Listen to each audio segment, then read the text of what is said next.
Hey guys, Daddy6 here at Black Box Knife Works. Today we're going to be talking about attachments.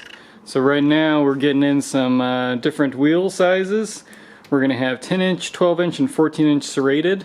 We can get in some smooth wheels if you want, just let us know. It takes a couple weeks to get here, but we found a really good supplier to work with. So we're pretty excited to bring these on board. As well as I want to introduce you to our contact platen. This thing is a beast. I love this thing. It's got a 2-inch contact wheel up here and a 5-inch contact wheel down here, and a nice big flat platen area to glass or just use until it starts to wear and then glass it. We got a DA orbital finish on this aluminum. It looks really good up close. Some nice big beefy brackets. It's not going to move on you. It's a really solid platen.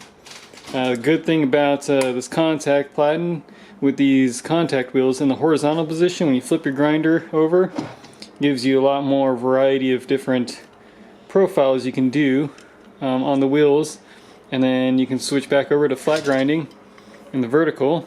And then if you guys like to do some chamfers in the end, kind of like I do, I just pull either the big wheel out or I leave it in this position, and I just run my knife down the edge of this and do some chamfers. So some really great options we got in. Check out the pricing on these things because we are getting a killer deal on them. Alright, more later. Thanks.